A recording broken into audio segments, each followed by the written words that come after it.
Welcome to the Science of Magic with Gwilda Wiyaka, a program dedicated to uncovering the unified nature of reality and humanity's ever-evolving place as truly galactic beings. For more information on the Science of Magic with Gwilda Wiyaka, visit us online at www.thescienceofmagic.net.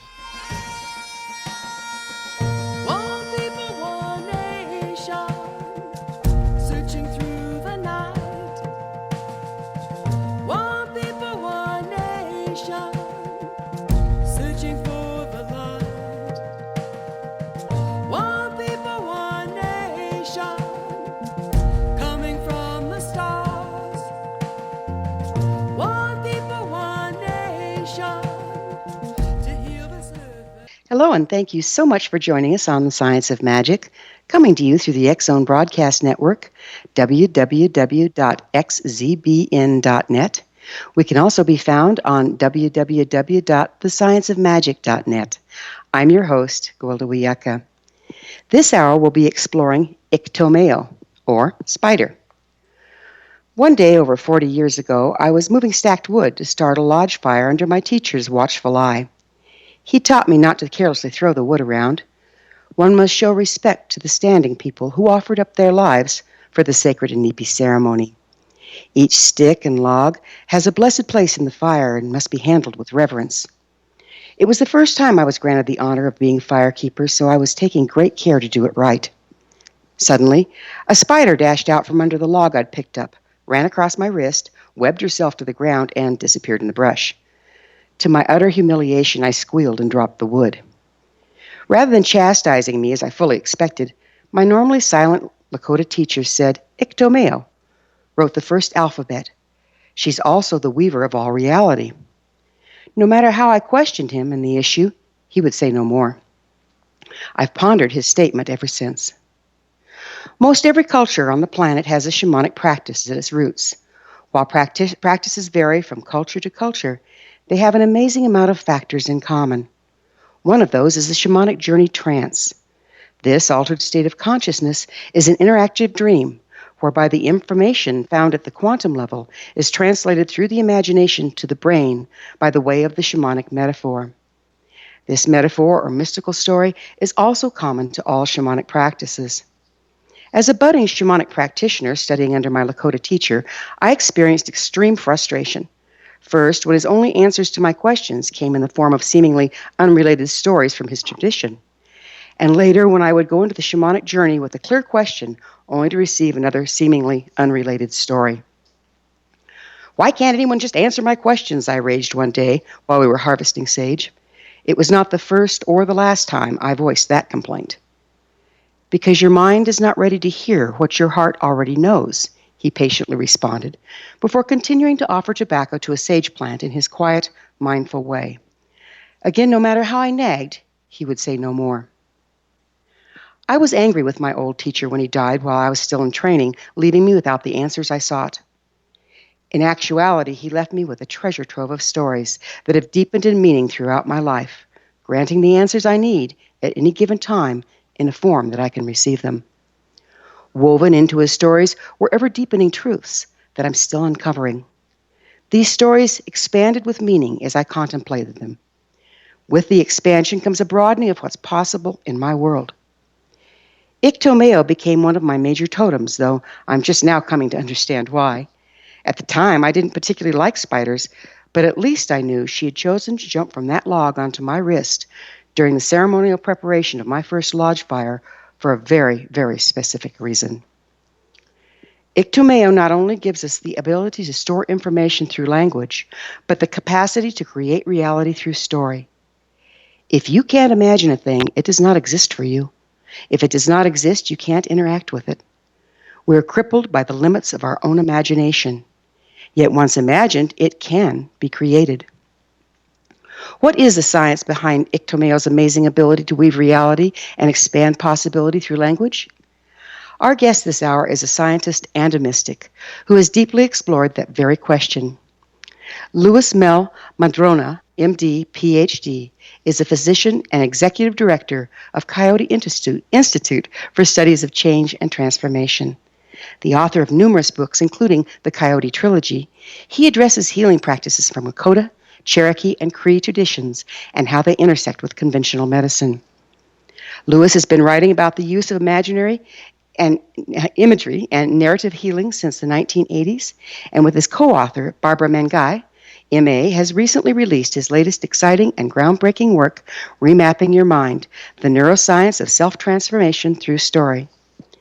His website is www.mehl-madrona.com.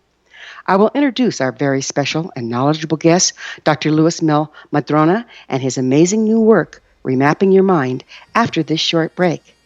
You are listening to The Science of Magic. This and other innovative episodes can always be found on our website, www.thescienceofmagic.net. We're also found at X-Zone radio station, www.xzbn.net.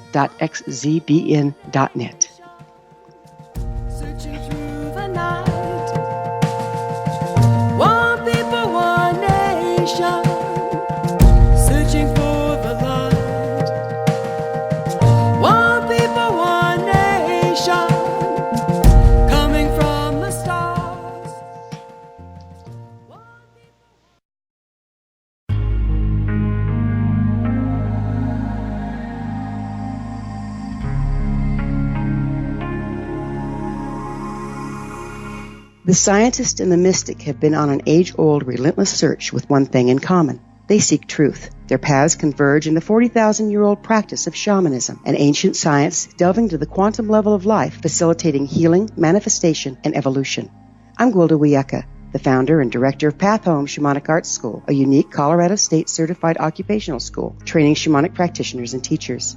We also provide classes for empowering personal lives through shamanism. Our certification classes are in week-long segments enabling international participation, and online classes and long-distance shamanic healing sessions are available. Come discover the science of magic in the limitless world of shamanism. www.findyourpathhome.com.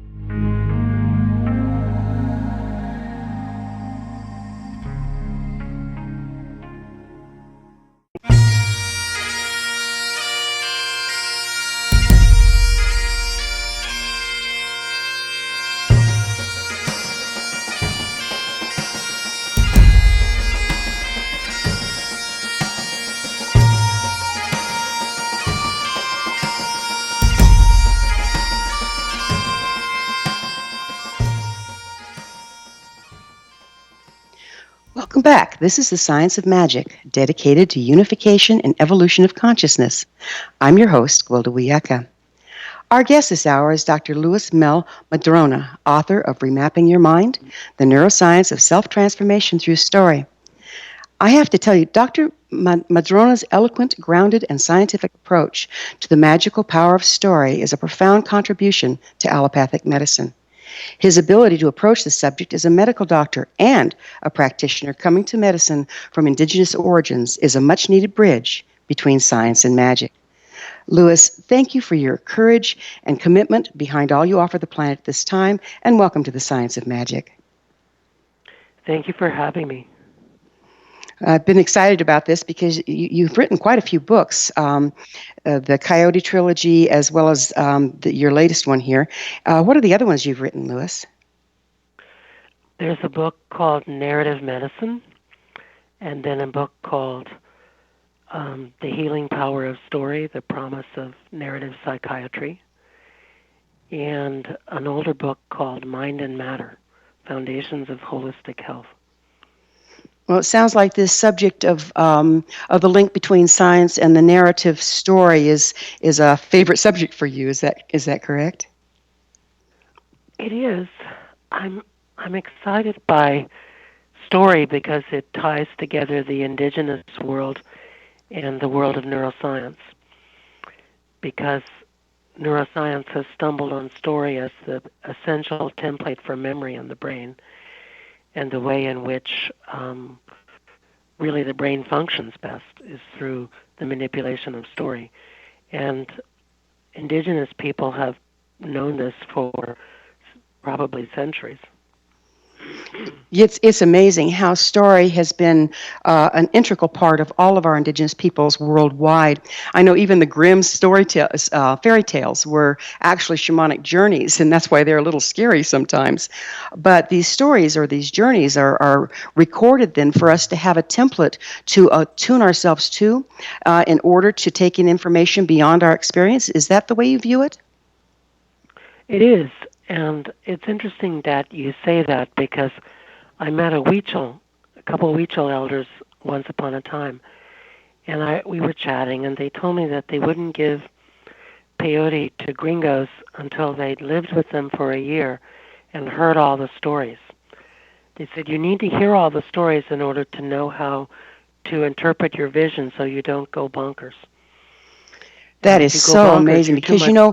as a shamanic practitioner, I get to clean up the mess of a lot of these supposed ayahuasca tours where people spend money, go over, do a tour with dubious elders, in a weekend, and then come back and they're a mess because they didn't have any of the basics that they need to translate their experience. And so I'd never heard that. I can certainly see the wisdom of it. In your book, you speak of the master identity narrative. This is a little different than what we're talking about here. Would you mind explaining this concept? It's the idea that we're called upon to construct a story to explain ourselves to the world and to ourselves. And so we have vignettes to pull from, and at any given moment, if someone says to you, "Who are you?" you'll pull some of those vignettes to explain yourself to that other person. And so the master narrative is the collection of all the vignettes that you routinely use in your various contexts to make sense of yourself to other people. So if I'm understanding this, depending on who's asking, I might pull from a different vignette. So if I have a bunch of students, I might pull from my history as a shamanic practitioner. If I'm at a cocktail party, I might just say that I am an author and so on. Is that the idea? Absolutely. And you would tell a few stories to support whatever assertion you're making. I think the best example of this is a first date, because almost no one tells the truth on a first date. So the purpose of the stories you tell, the purpose of the stories are to get a second date or not to get a second date, depending on your reaction to the other person.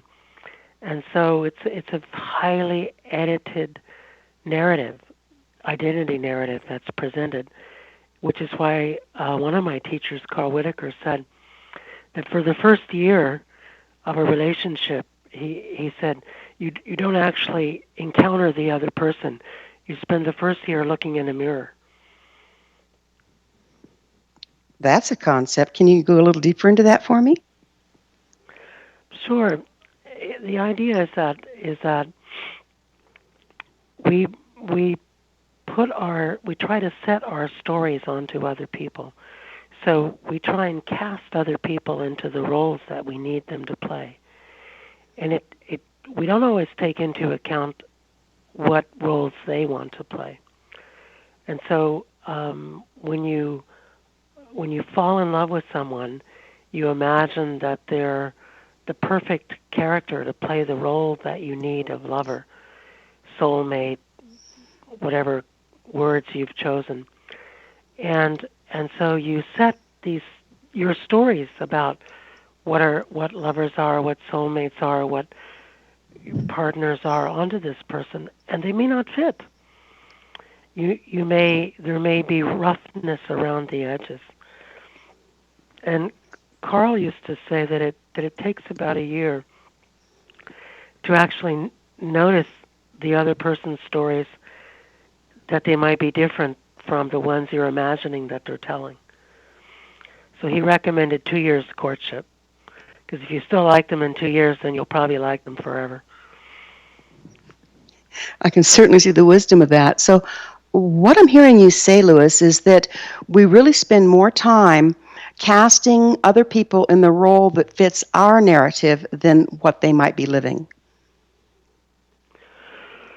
We need other people people to play roles for us, and when we're seeking creatures, so we're seeking love, and we're seeking belongingness, and we're seeking maybe excitement, and we're seeking security, and so we have stories about how other people should help us to attain these goals.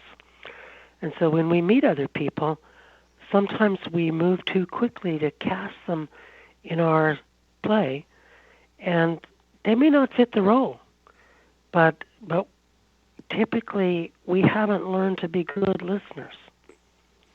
And so we're mostly hearing our own stories and not the stories of the people we meet.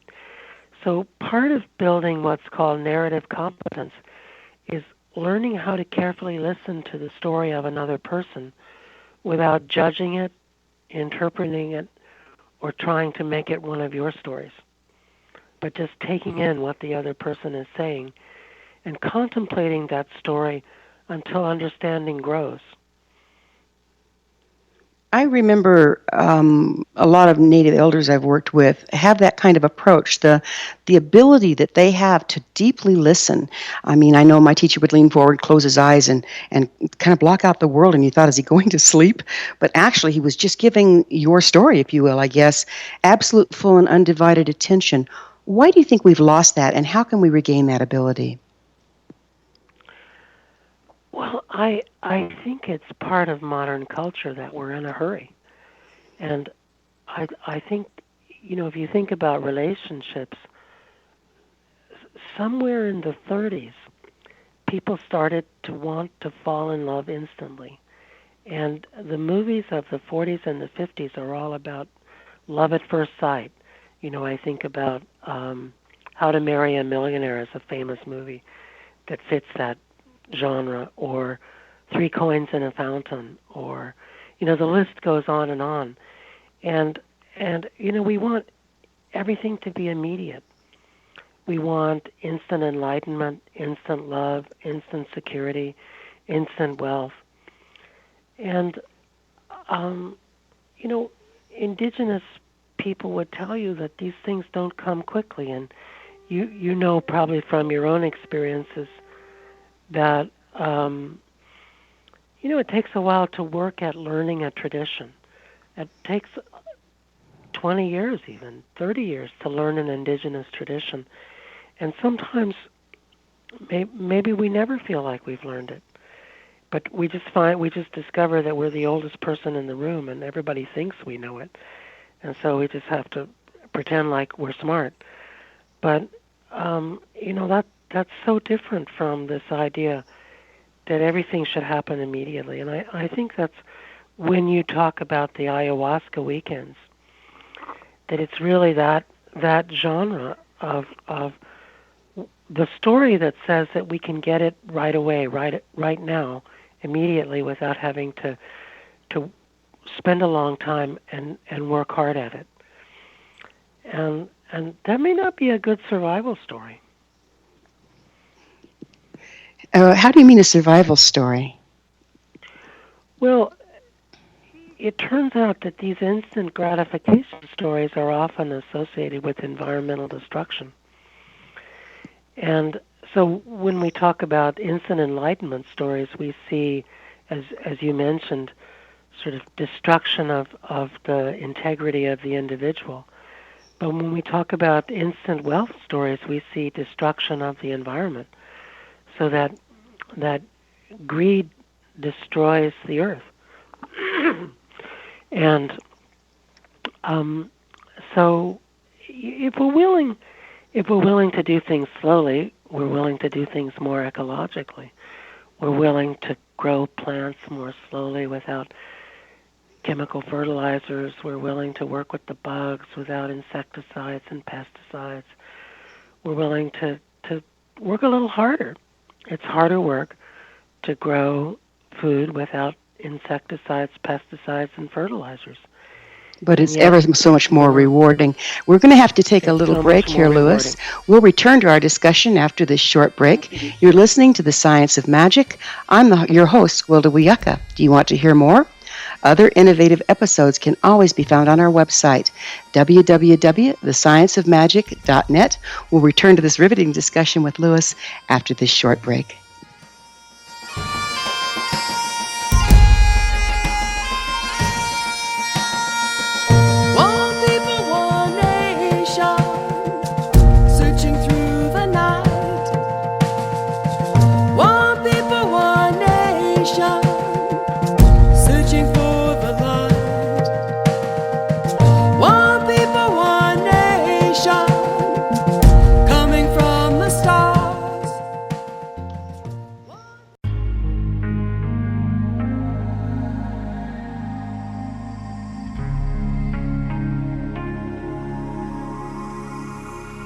The scientist and the mystic have been on an age-old, relentless search with one thing in common. They seek truth. Their paths converge in the 40,000-year-old practice of shamanism, an ancient science delving to the quantum level of life, facilitating healing, manifestation, and evolution. I'm Gwilda Wiyaka, the founder and director of Path Home Shamanic Arts School, a unique Colorado State-certified occupational school, training shamanic practitioners and teachers. We also provide classes for empowering personal lives through shamanism. Our certification classes are in week-long segments enabling international participation, and online classes and long-distance shamanic healing sessions are available. Come discover the science of magic in the limitless world of shamanism. www.findyourpathhome.com.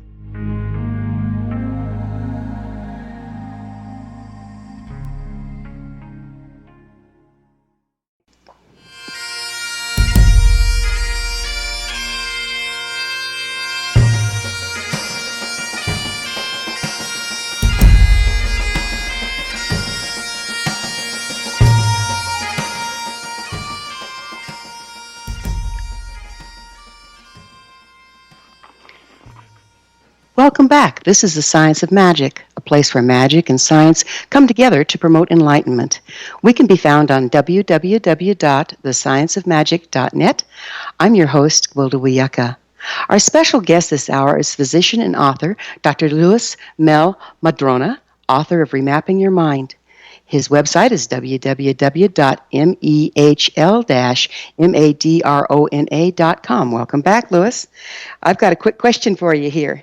We were talking about master identity narrative, and that just fascinates me because it seems like it's the way we, from what you say, are defining each other and ourselves. So how does master identity narrative differ from truth? Well, if we're working in this narrative paradigm, we don't actually define truth. And that may be surprising to some people, but we talk about how well does the story work and how beautiful is it. And so I'll give you an example. I met an Australian elder who told me that there are 550 different creation stories in Australia, and they're all true, and they're all different. And so I said, how so, Uncle? And he said, well, they're all true for the people who tell them in the place where they're told. And that's such a different concept than our logical, empiricistic Western concept of truth, which philosophers obsess about. You know, in the Western philosophical tradition, we want to know, well, which story is true? Only one of them can be true because they're contradictory. But in the aboriginal concept, no, they're all true. And so we talk about explanatory pluralism, that there's many ways to explain the same phenomena, and they don't have to reduce into each other, that they can seem contradictory, and that's okay. They can all be useful. And so we don't talk about what's true, we talk about what works. And if you tell me a story, then I'm going to be curious how well it works for you. So if your story is that, let me think of an example from a recent client. Okay, so if your story is that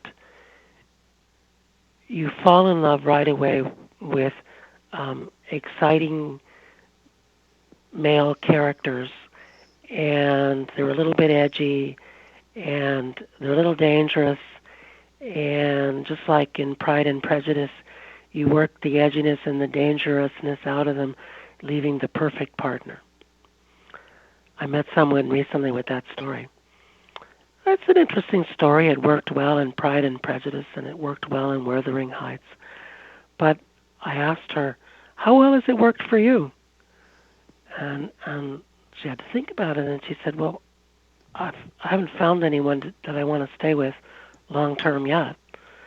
And I said, do you know anyone, with this idea about love? Do you know anyone that this has worked for? And she said, well, no, but it has to have worked for someone. So I said, well, go find someone. Go look for someone for whom that story worked. And she came back in a couple of weeks and she said, I can't find anyone. So I said, it's a great story, but maybe it doesn't work. Maybe it only works in literature. Maybe it only works for Jane Austen. Maybe it doesn't actually work in 2015 for ordinary people living in Maine. And so I proposed an experiment to her in which she only dated people that she wasn't attracted to initially for a period of time. That she not go out with anyone she found exciting. And she said, well, it sounds crazy, but nothing has worked so far, so why not?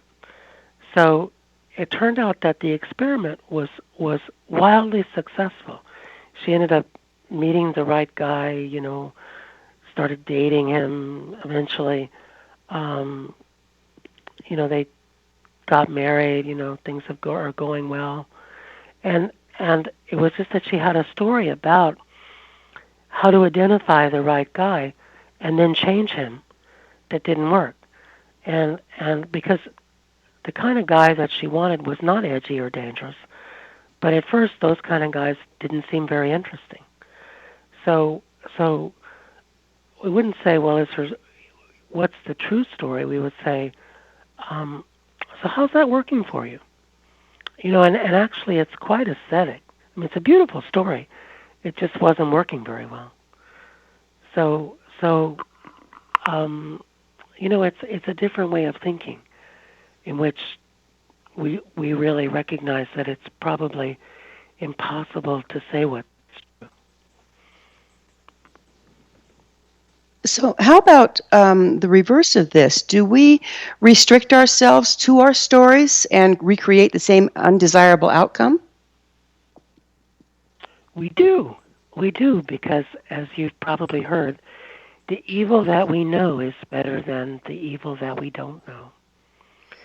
And how many times have we heard people say that? So people, it's a great luxury to be able to reflect on one's life and one's stories. And people who don't have enough food, shelter, etc., don't have the luxury to do that. And I think one of the things that happens when one is on a spiritual path or when one is working psychologically is that we begin to appreciate the importance of reflecting upon our own stories and the stories of the culture that we live in. And that's a great luxury. And when we do that, we sometimes notice that we've been doing the same thing over and over and over, expecting it to work the next time. And someone said that's the definition of crazy, is to keep doing the same thing over and over again, expecting that it'll work the next time. So, but we get stuck. It's like if some people, when they get stuck in the mud or the snow, they just rev the engine and make the wheel spin faster and faster and faster and dig themselves into the rut deeper and deeper and deeper. They don't realize that you got to get out of your car and find some wood to put down so that your tire has some traction so you can get out of that hole. And so many of us spend our lives just gunning the engine spinning the wheel, trying to get out of the hole we're digging ourselves in the same way every time, and it doesn't work. And Is but it there a way sometimes to takes. dismantle these stories that aren't working so they aren't still in our field, if you will? Well, I think that's what we do when we talk story with each other. If when we hear other people's stories, we reflect on our own stories, and sometimes we think to ourselves, you know, that's a better way to do it. Maybe I'll try it that way next time. And that's why we have medical conferences. We go hear other people's stories about how they treat particular problems. And sometimes we come away saying, hey, that's a better story. I think I'll try that story. And so I think it's part of human life, to share stories with each other and to reflect upon other people's stories and how different they are from our own, and to wonder if their stories might work better, or if at least it's worth a try, to do something differently. And the problem comes when we isolate ourselves and we don't listen to anyone who's different from us. When we surround ourselves with people who are exactly like us. And I think that's what happens in closed communities, that people go deeper and deeper into a rut because they don't have that opportunity to hear other perspectives. That's the And beauty of a thus, multicultural, yeah. and thus the creation of a cult. We're going to have to take another short break here. You've been listening to The Science of Magic. We'll be back on the flip side of this short break. You're listening to our theme song, One People, One Nation. It's from the Winds of Time album by my musical group Starfire and can be found on iTunes.com, cdbaby.com, Amazon.com, and my website, gwildawiyaka.com. See you on the flip side.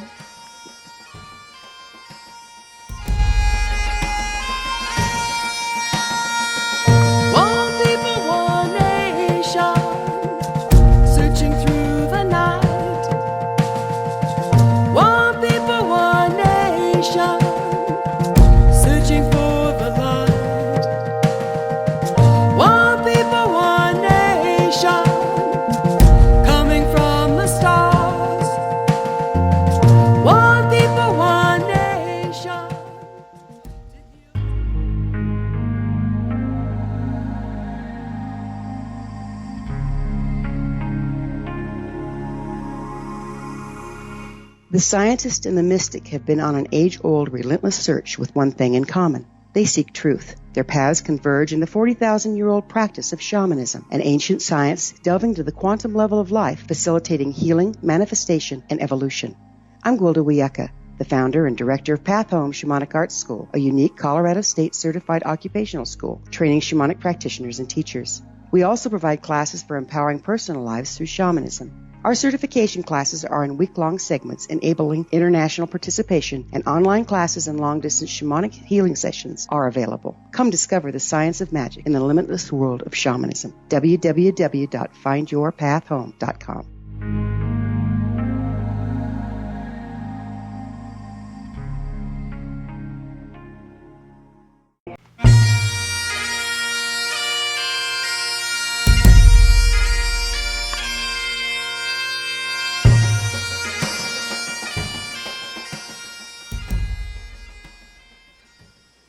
Welcome back. This is The Science of Magic, a place where magic and science come together to promote enlightenment. We can be found on www.thescienceofmagic.net. I'm your host, Gwilda Wiyaka. Our very special guest this hour is physician and author Dr. Mehl-Madrona, author of Remapping Your Mind. Louis, there's some interesting things that we've been discussing about stories and storytelling. How do you suggest that we become more conscious of our stories so we control them rather than them controlling us? I think one of the ways to begin is to ask oneself the question, so what am I seeking? What am I looking for? And then to ask the question, how is it that I'm trying to gain these things? So if you're looking for love, how are you doing that? If you're looking for security, how are you doing that? So each of the answers to those how questions is a story. And what works really well for self-reflection is to write that story down in the third person as if it's someone else. And what makes it even more powerful, maybe because it gives a little bit more distance from it, is to turn all the characters into animals. And just like in childhood, when all of our stories were about animals who were pretending to be people. And because, as the elders tell us that once upon a time before there were people, all the animals had to act like people. So that's one way to do it. Another way to do it is to write a story about a high point of your life. Write a story about a low point of your life. Write a story about a time when things changed. There's a website, the Northwestern University Life Story Inventory, that helps people to do that. There's also another website that Jordan Peterson at the University of Toronto has, which helps people to write their story, to write their life story. So it's really a matter of sitting down and beginning the process of reflection. And 4 questions that I wrote about in Coyote Medicine that an elder gave me that proved to be really valuable were, who are you? Where did you come from? Where are you going? And why are you here? And imagine all the different answers you can make to that question. There's so many different levels you can address that question from. And they're all good. They're all important.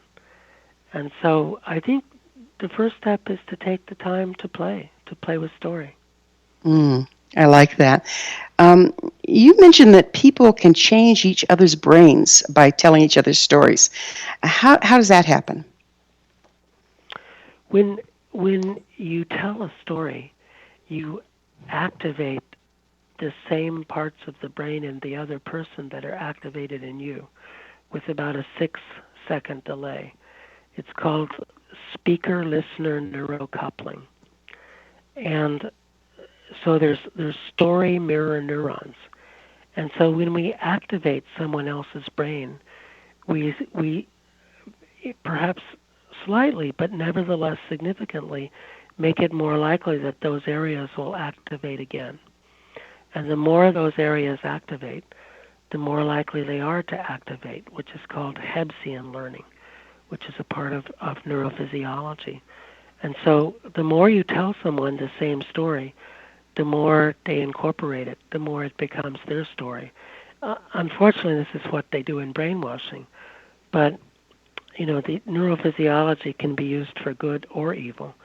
And if we want to use it for good, then we should focus on telling good stories to other people, telling good stories to the people we meet. I supervise doctors in training, and I try to make a point to praise them every day. I try to make a point to say something that they did really well every day because I want them to incorporate that sense of their competence, that they're a good doctor, that they're doing things well. And in that way, we change the other person's brain. So we build different synaptic connections. What implications does this have regarding the violent and sensational stories we often expose ourselves through movies or TV, games, or even the news? Well, I think that you go in the direction where you put your attention. And so if you put your attention in fearful places, you become more fearful. If you put your attention toward healing places, you become more healing. And negative stories sell better than positive stories. There's probably a neurophysiological basis for that because we learn better from negative events than positive, probably because negative things can kill us, perhaps, but positive things probably won't kill us. And so we're hardwired in our brains to pay more attention to the negative than the positive. So in a context in which there's no physical danger, then we have to discipline ourselves to pay more attention to the positive than the negative. Because if we want things to get better, if we want to suffer less, then we have to focus on the positive. And of course, there's the whole field of positive psychology, which is based on that principle. And Mark Twain recognized the same phenomena. He said, if you want to be happy, be content with what you have. Tell good stories. So I think we live in a world where negative sells, and we have to work to bring the positive into prominence. So what do you see stories as having to do with manifestation? With manifestation? Mm-hmm. So, like, what do we create as a result of our stories? Well, stories tell us how to create. So stories tell us what is the strategy I should use to create what I want, or to get what I want, or to find what I want. So, and stories even tell us what we should want. So, we all have a story about the good life. And we all have a story about what is the meaning of life, what is the purpose of life. And they can be radically different stories. And so we begin with if we didn't have story, we wouldn't know what to do with ourselves. We would just sort of sit there puzzled, befuddled, not knowing how to even perceive the world, because stories tell us what to put in the foreground and what to put in the background, and how to recognize which of the pixels that we see, are relevant to us and which are not. What can we ignore and what do we have to pay attention to? So stories are really fundamental to the way that we conduct our lives and what we go after. So if your story is, well, it's all about me and I should do whatever it takes to get what I want, well, that might not be so kind to other people. Might not work for others. This time has just flown, Louis, and I can't thank you enough for being on our show, but unfortunately, it's time to close. This has been The Science of Magic. I'm your host, Gwilda Wiyaka. Remember, you can always listen to this and other provoking episodes on our website, www.thescienceofmagic.net. Until next time, dear ones, may you be blessed with knowledge, comforted with love, and tell beautiful stories. Shot.